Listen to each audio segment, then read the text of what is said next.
Good morning, everyone here and everyone there online, because this wonderful talk is going to be broadcast with the computer. And actually, it's under the permission of the author. It's going to be recorded and it will be posted. So you will be able to watch again James Allison's talk. By the way, I introduced the speaker of today, James Allison. And we decided actually not to give long presentations and to give the word to the speaker. But I want to take advantage of this situation to express my deepest gratitude to you, James. Such an important person with such a fruitful career. Not only from an academical point of view, but also the long list of people that you have helped with your work and with your thoughts and with your person. So we are lucky and we are having James among us with a talk that is, as I said, going to be recorded, and I'm sure we are going to enjoy it. Thank you very much, James. Thank you. Thank you very much indeed. And it's indeed lovely to be here and lovely to see so many old friends from all around the world, many of whom we have shared space, time, and retreats and meetings before. So it's wonderful to be here again at this, the 10th anniversary of the GNRC. A little parish announcement first. Today is the 80th birthday of two very important people. One of them is here in our midst, Martin Pendergast.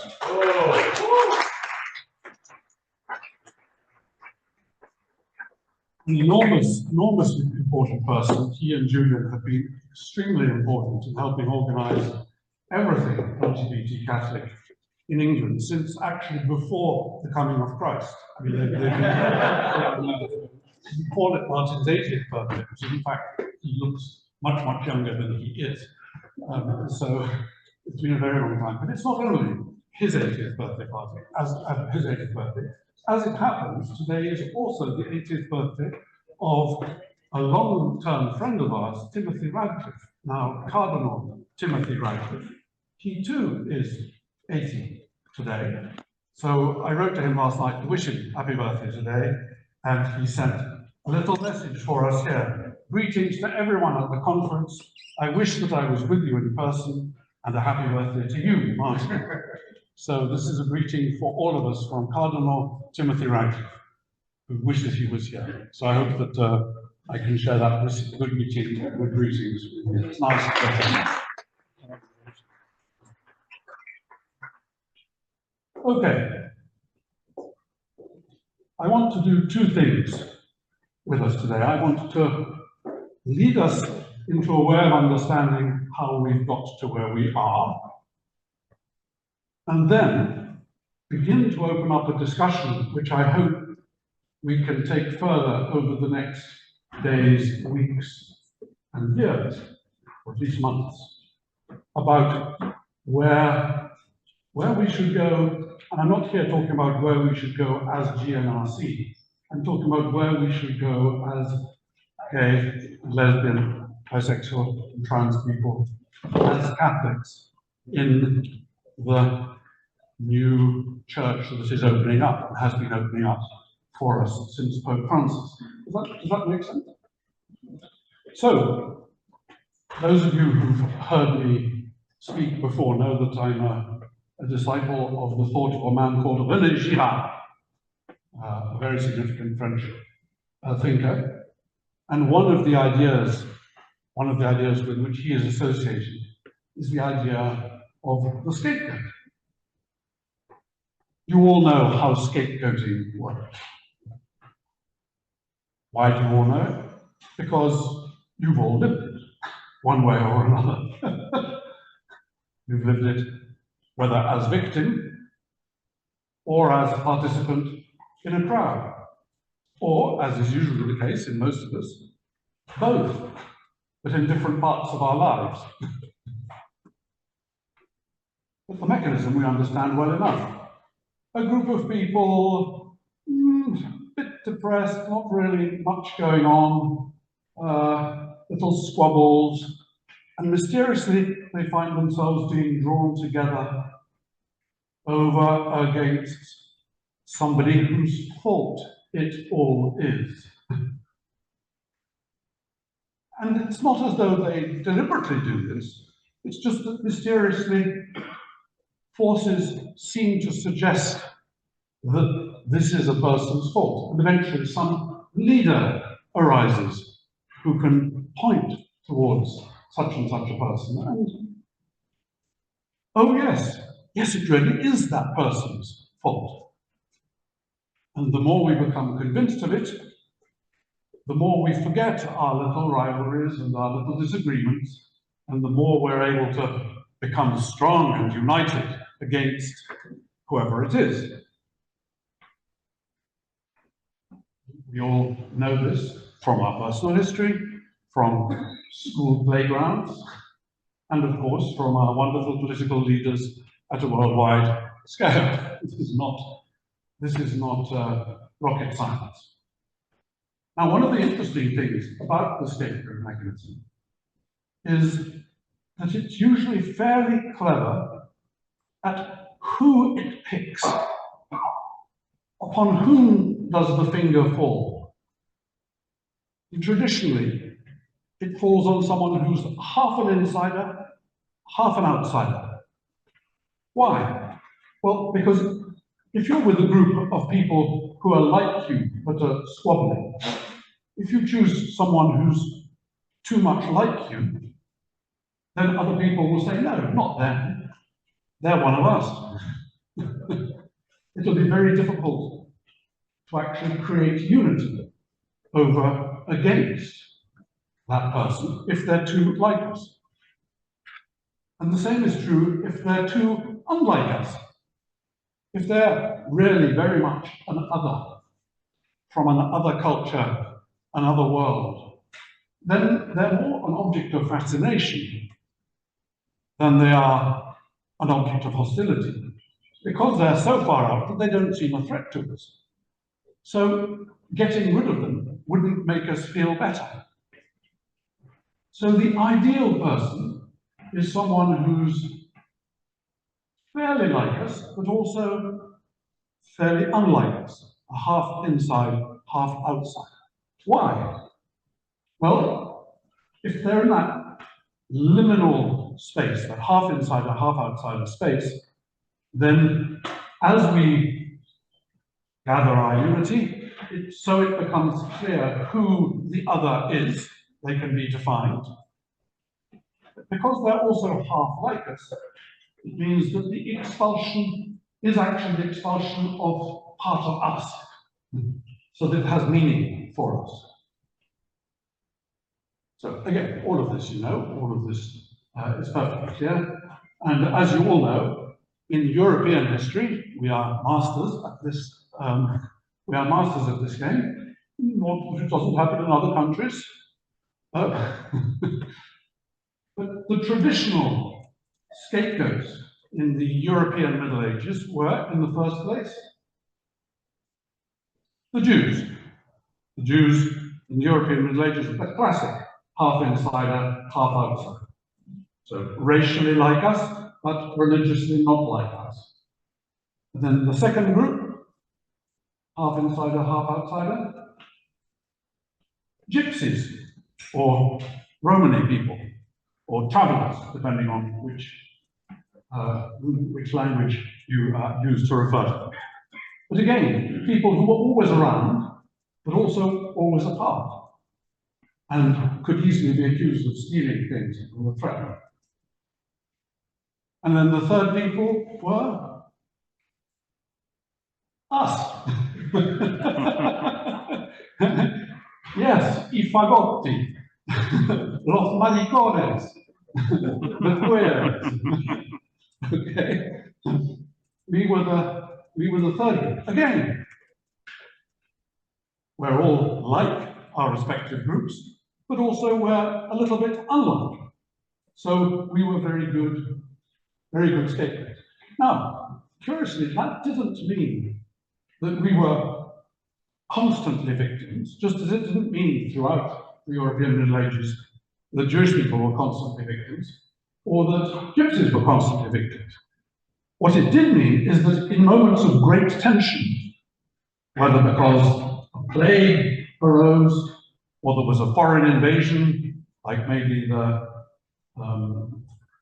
Genghis Khan and the Mongolian troops coming across the plains, or there was a harvest failure because of a change in the weather patterns, that kind of threatening thing, which threatened our unity and our capacity to survive, it was in those moments that there were particular outbreaks. It's very interesting. The historians who studied this say in the first centuries, Christians and Jews coexisted pretty well. There was only one major massacre in Christian territories of Jewish groups before the arrival of Islam. When Islam appeared, there started to be more Christian massacres of Jews, and indeed more Islamic massacres of Jews. Why? Because the two groups were big and strong and fought each other, but were in a kind of a stasis. And if you're fighting a big enemy other and you can't get anywhere, what do? You take your frustration out on a small enemy. Scapegoating works by proxy. It's unity by proxy. And again, we've been part of that reality as well. Now, our story over the last 400 years or so has been, in the European context, that as the old homosocial world, the world in which boys and girls were brought up separately, and therefore there was a huge don't ask, don't tell about what went on amongst women. As long as you don't talk about it, no one notices. Amongst men, as long as you don't talk about it, no one notices.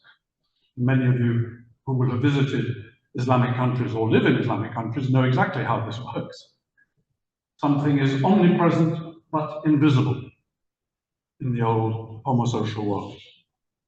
But what happened in Western European countries over the last 400 years has been the gradual collapse of the homosocial world, as we have become more heterosexualized, strangely. We've become not only heterosexual, which I believe the majority always were, but also heterosocial, meaning the presumption is that you make your best friends with someone of the other sex. And what happened during those 400 years was that people like us became more visible. In other words, instead of being occasional scapegoats, as in the Middle Ages, we became regularly visible, dangerous people. And so, from the 17th century onwards, we became the subject of interest by the police. Criminals, traitors, heretics. And then we became, as medicine started to develop in the 18th century, sick people who people needed to work out what was the medical problem with us. And then in the 19th century, we were mentally ill people who needed to be sent to asylums. So that was the way that they dealt with the problematic other. And then, as you know, towards the very end of the 19th century, people began to say, but wait a second, they're not a problematic other, really. They're just people who are that way. And that, of course, as you know, was when the word homosexual was invented. Yeah? 1869. For those who weren't sure of it, when for the first time we began to be talked about as people who just were that way, rather than people who did certain sorts of dangerous and bad acts that needed control. What really made a difference over the next 30 or 40 years was the effect of two world wars. Mass mobilization of young men to the army and young women to the armament factories, from small villages and small towns all over the place. That led, amazingly, for people to start meeting other people like themselves. I thought I was the only gay in the village. But now I'm in the army. Wow, there are a lot of us. We can have fun. Same in the armaments factory. Indeed, one of the very, very first all-women community was in Santa Fe, New Mexico, in the period between the First and the Second World War, as women started to move and come together. Very famous artworks from that period as well. But it's the same with the men. When they were set free from the army, those who were lucky enough to live, they went to live in large cities where they could be themselves. And with that, people were able to study us, not as criminals or heretics or dangerous people or sick, but simply people who were that way. And by the mid-1950s, it had become absolutely clear that there was no pathology that was proper to us. In other words, we are as screwed up as everybody else, but no more and no less screwed up than everybody else. And that our sexual orientation is not a significant factor in our screwed upness. What may very well be a significant factor is minority stress. You know the difference between, you know what minority stress factor is. It means that even if there's nothing wrong with you at all, if you're in a small minority in your social group, there are all sorts of factors that make you feel odd. If you're a left-handed person in a right-handed society, you always feel a bit left out.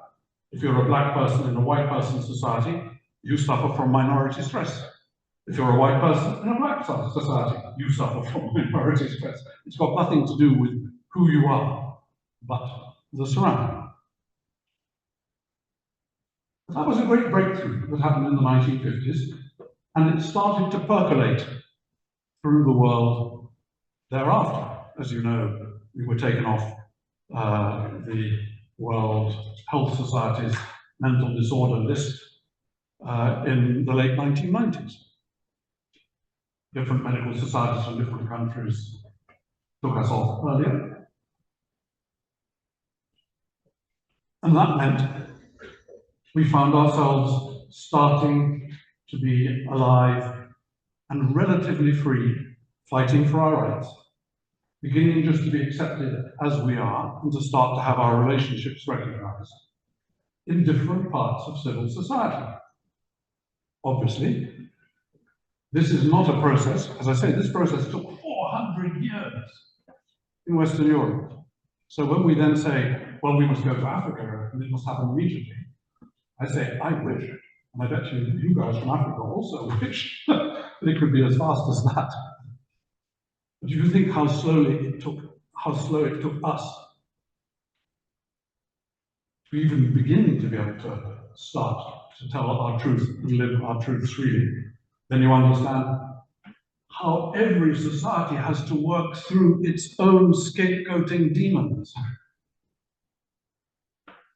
Then, of course, what we found as Catholics and Christians was that just as things began to become easier for us in the civil world, they started to get worse in the church world. Why?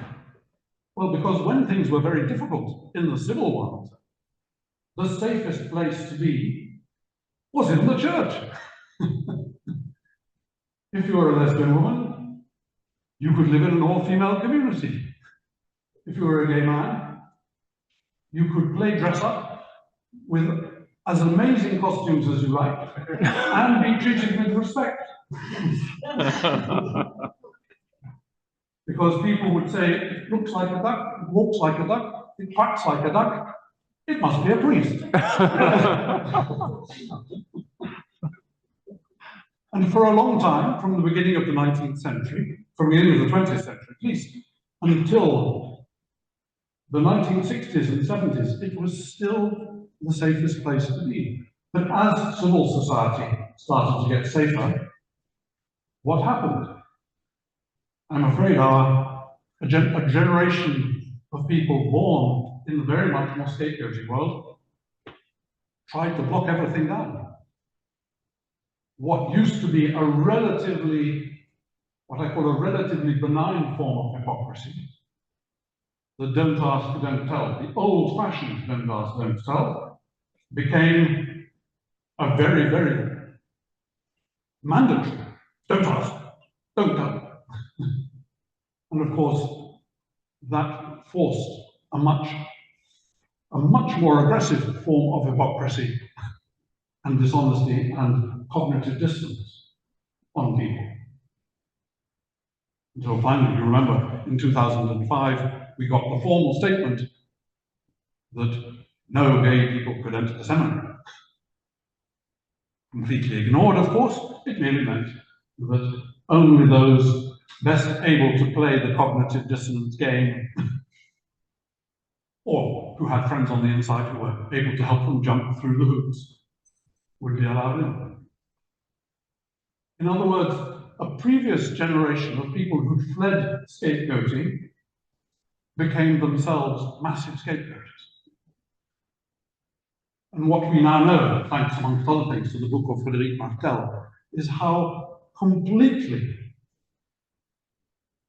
the group of cardinals that surrounded John Paul II, and not only cardinals, but people like Marcel Maciel, the founder of the Legions of Christ, quite how completely these were people of violent and dangerous double lives. On the one hand, they were all paladins in the war against LGBT people, us, and in all cases that we know, apart from Joseph Ratzinger, they were people of double lives. As far as we know, Joseph Ratzinger was not a person of a double life, as far as we know.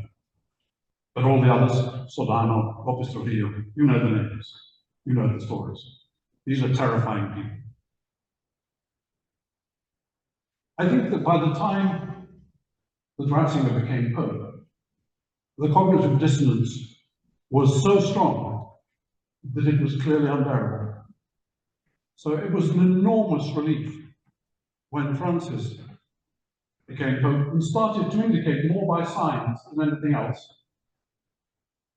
that he didn't actually mind having gay people around the place, provided that they weren't playing silly queens. By silly queens, he specially meant all that clerical dress-up frippery, which he referred to as crociagine. Do you remember that? And which, because it was treated as though he was attacking gay people, people tried to use it to drive a wedge between Pope Francis and us. But in context, it was perfectly clear. He was saying, you know, it's you Gamarelli queens. Gamarelli being the famous Roman tailor that makes exquisite cardinals' uniforms, things like that. Excuse the necessary gestures that go with this kind of. So he began to distinguish between gay people and a phenomenon which he had observed very closely, which was those extremely rigid homophobes who were themselves gay men with a double life, and were those who were most strongly divisive on this issue within the church. People of whom he had had personal experience as Archbishop in Buenos Aires, and people with whom he then had experience in the Curia, and in particularly the first of the synods, which he conducted.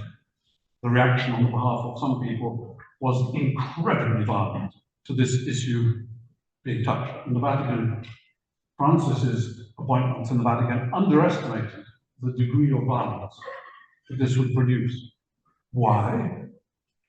Well, because the scapegoating mechanism produces something sacred. The unity that you get at the expense of the scapegoat produces a feeling of something holy and good. And these guys had been brought up with their goodness depending on them scapegoating people like themselves. This, if you like, has been the tragedy of so much of our church's life until recently, which is people escaping scapegoating, creating a fake goodness by scapegoating themselves and people like themselves, with a view to having a firm and sacred mission of what they must wipe out and how they must evangelize people and how they must send people to different forms of conversion. We all know this. This is the world in which we have been living up till now.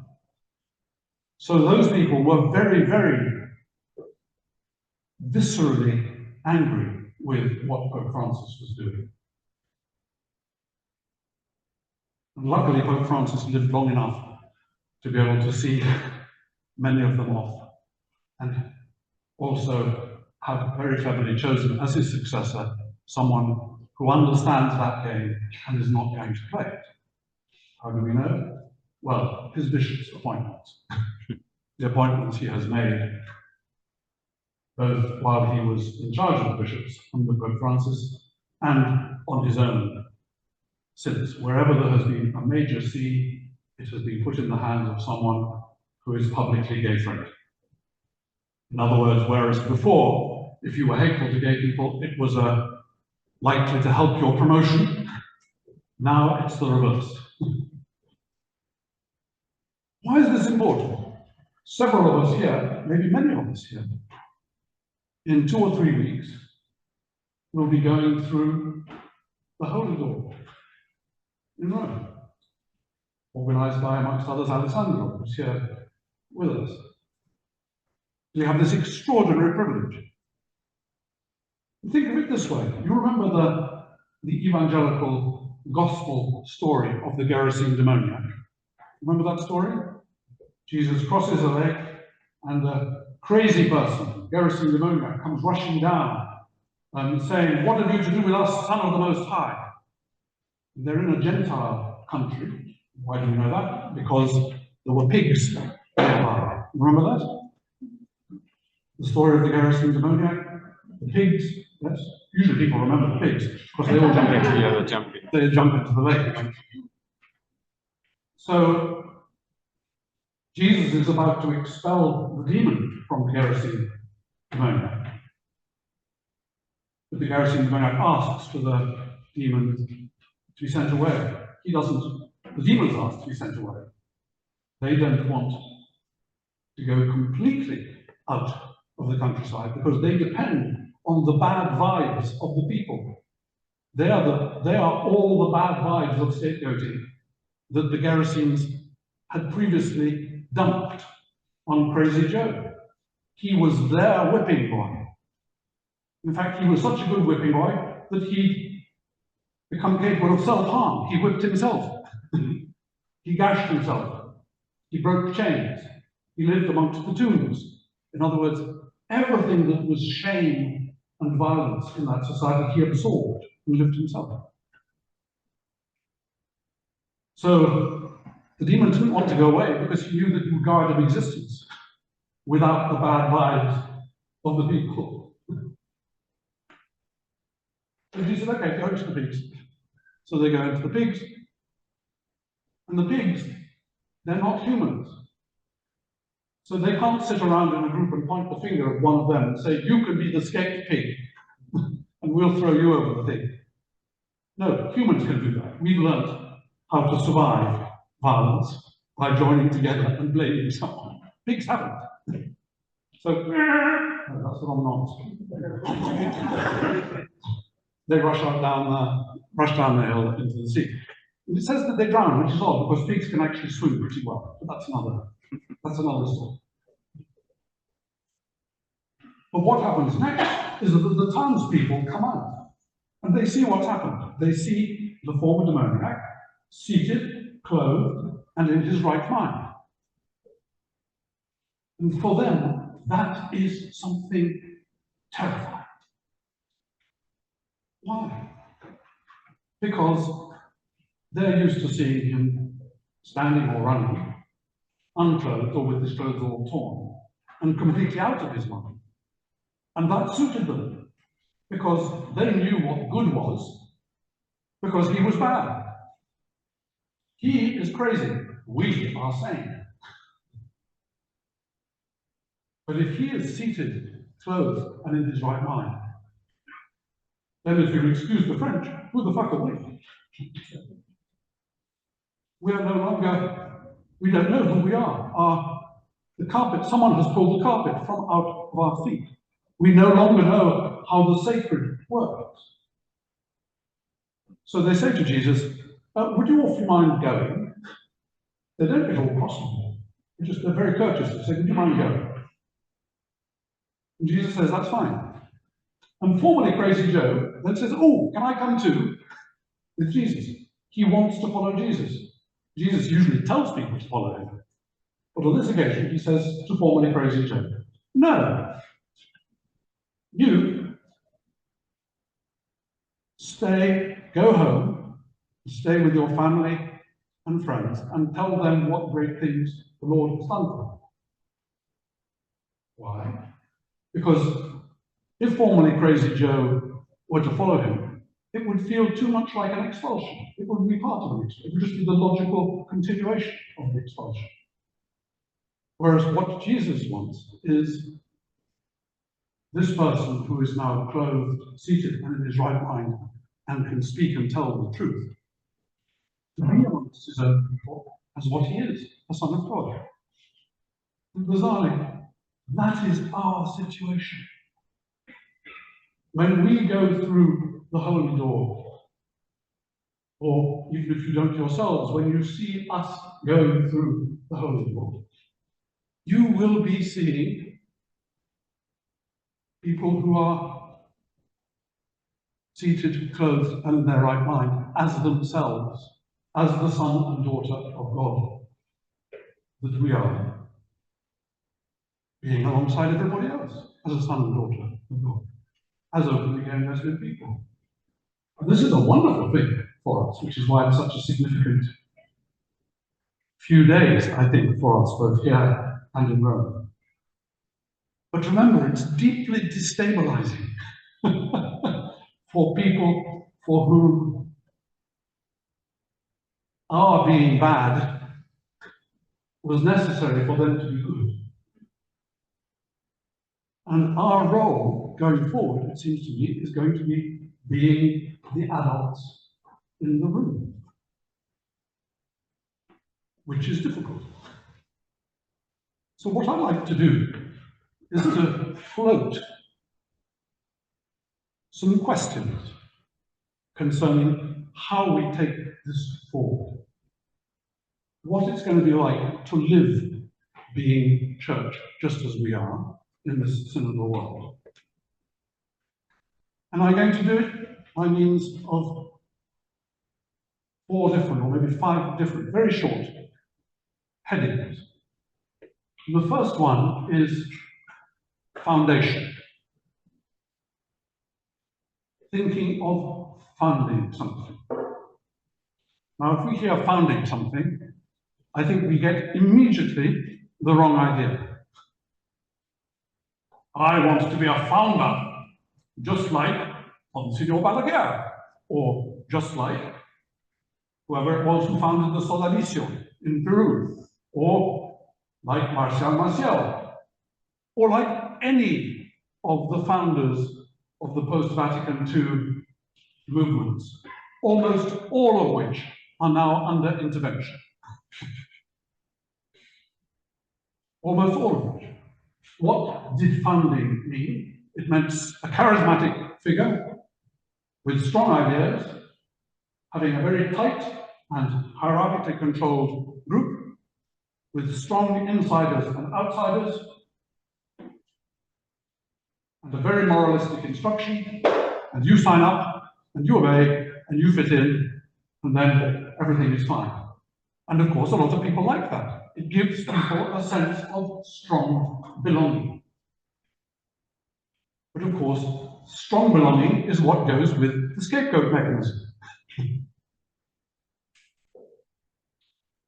Weak belonging is what happens when you start to undo from within the kind of belonging that depends on a wicked other. It's what happens when you start to realize how much we have been run by that sort of mechanism. So the idea of us funding something in the sense that has been normal up to now seems to me to be a bad and a dangerous idea, and it wouldn't work anyhow. Thank heavens. Why? Well, because almost all of us have some sort of experience of having belonged in one form or other to strong forms of belonging, and it went badly. Would that not be true? Many of us have been tempted to forms of strong belonging, and then we found ourselves destroyed by it. And we also all have an advantage in this sphere, which is one of the reasons why I think we are going to be important as the synodal church starts to develop, which is that one of the things about being lesbian or gay or bi or trans is that we don't start off knowing it. We discover it along the way. It takes us time to work out that we don't quite fit in. Isn't that true? Almost all of us have some sort of adolescent learning experience where we realize that we're never going to make it in the ordinary rules of the game, because that's not quite us. So we have to start being creative in working out who we are to be, how we are to belong, how to create family, friends. And guess what? Because we have been doing that, we are well placed to help others. I would say particularly in this sphere, particularly young straight males, who precisely because they have never had to make this kind of journey themselves, are now feeling completely lost. Because all the old things that used to give them strong belonging don't any longer. But there are viperous people out there trying to offer them cheap forms of strong belonging with very nasty political and racial consequences, as we all know in all our societies. And it's very, very important that we see ourselves as starting to help those kind of people begin to acquire a way, for instance, in which they might actually be able to make friends with women. I know that sounds a really weird thing, but when we remember that heterosexuality is a cultural reality, not a biological one, there is a terrible crisis of heterosexuality going on at the moment. And we, for reasons of scapegoating, had to work our way through it beforehand. I think that's a very important point as to how we develop something non-foundational. How do we develop a form of being together that is real, that gives a certain sort of belonging, that enables us to understand we are doing something together, and yet which is not tempted into strong belonging over against, and is actually able to help others with the learning process, which we have found ourselves having to do anyhow. I think that that's a very significant thing. So, not a foundation. Weak belonging rather than strong belonging, with the capacity to navigate cultural changes. Remembering that each one of these things, the church initially will find difficult to understand. Most of the formation of the clergy is in the model whereby don't be who you are. Let's have some strong belonging. Let's get youth all worked up on the same side. doesn't work. And future Christian communities, it's not going to work that way. How do we help build communities of weak belonging, in which there are not hierarchical structures that respond to, Daddy, tell me who you want me to be and I will be it, which many people want. It didn't work for us, and we know it won't work for them. Does that make sense? A third consideration about this, so not a foundation, weak belonging. Third foundation, place. Actual physical place.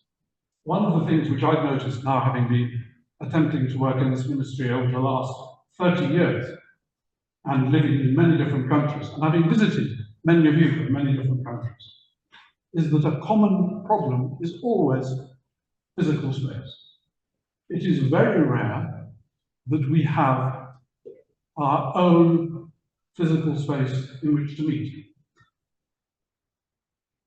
Either we're dependent on the kindness of a church group, whether Catholic or ecumenical, but if it's Catholic, we're always dependent on them suddenly turning nasty or wanting to control it. I'm sure you've all had experiences of that. Or a political or municipal space. Well, that's also nice enough, but by and large, they don't particularly want the Eucharist, for instance, to be celebrated on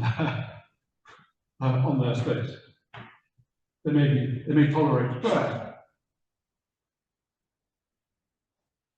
How are we going to get our own space? A space of prayer, of meeting, a space to incubate ideas as to how we may help others. One of the things which has occurred to me, and I've been pushing this with friends, I couldn't administer my way out of a paper bag, which is why there's no threat of my becoming a founder of anything at all. But the idea of setting up some sort of small cooperative business that is able to pay for its own space, employ people, and have enough meeting room for people actually to be able to come together. For socialization, for prayer, for Eucharist, for thinking, for planning. So I would ask us to think, how do we face up to the place issue, rather than, as it were, being beggars dependent on the kindness of others, which is often a very ambiguous kindness. As we're able to stand up and be ourselves, what can we take responsibility for as regards place? Then the next question, this is the penultimate one, don't worry, I'm getting there. The next question after place is prayer. Part of weak belonging is shared prayer. It's an ability, whether by ourselves or together, to have some kind of structure of prayer that makes sense to us. That is, if you like, both a sign of our belonging and a draw to our belonging. For me, absolutely central to that is the possibility of shared Eucharist, and I'm very glad that Lula, who is here, remembers the shared Eucharists we used to have actually in my flat in São Paulo, where with about 20 people, no more than 20 people, you can have shared Eucharist in which there's genuine sharing, so that the gospel comes alive in the stories of people who learn from each other much more as we share. And one of the advantages that we have for these things is that by and large, we're not frightened of being sinners. And therefore, we don't need to pretend so much. We're able to share our stories with less fear of what people will think about our asses. A calzón quitado is the term they use in Chile. We can speak with our underwear off. It's a good phrase. Where sinners are able to share, Jesus is present. Where the self-righteous gather, Jesus runs away. So what is the space of shared prayer and place between now? And finally, this is the final point, is what might our mission be? And again, I can think of various ideas, but I think that each group will need to find its own mission. The realization that now that we are insiders, sons and daughters of God, in a destabilized church, it's no longer a question of us begging for permission to be there. It's a question of us actually being the church, making it available for other people. And I would have thought that one of the key things we face in almost all of our countries now is the issue of migration. And at least in the case of Spain, migration with people from the Islamic world, where dealing with matters LGBT is quite different. It's not necessarily brutal, but the ability to live faith openly within that reality is very different. Within other forms of migration, particularly the trans and non-binary community that need help and attention because they flee and have to flee. How might we be part of establishing the church's welcome in those situations, or whatever other form of precariousness we can identify with? Because that is how we find ourselves, like the Samaritan, next to the person whose gut was spilling out. That is how we find ourselves moved by God's guts when we see the precarious other as ourselves. Remember that story? The reason all that story is to do with guts. It says he was moved with compassion. But actually the word is his guts went out to him. That's what it means in Greek. And it refers to God's guts being moved, God's entrails, God's viscera being moved. And what was it moved by? It was moved by the viscera of the nearly dead man.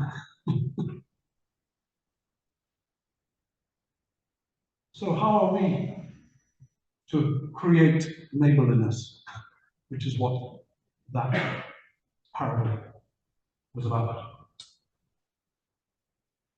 So, if I may, I'm not asking you for immediate answers to any of these questions. I just wanted to float in your midst the possibility of us moving from a supplicant to an adult, generous position, which many of us, of course, have personally. But thinking about a way to do it in which we face up to issues of the kind of belonging that is possible for people in our culture to do without falling back into ghastly institutions which cover up and are cruel and torture and abuse, whether spiritually or physically, which we all know about. What is going to be the shape of weak belonging with voluntarily chosen space, prayer that makes sense for the group, and mission of equal-hearted precariousness? That is what I wanted to leave you. Thank you very much.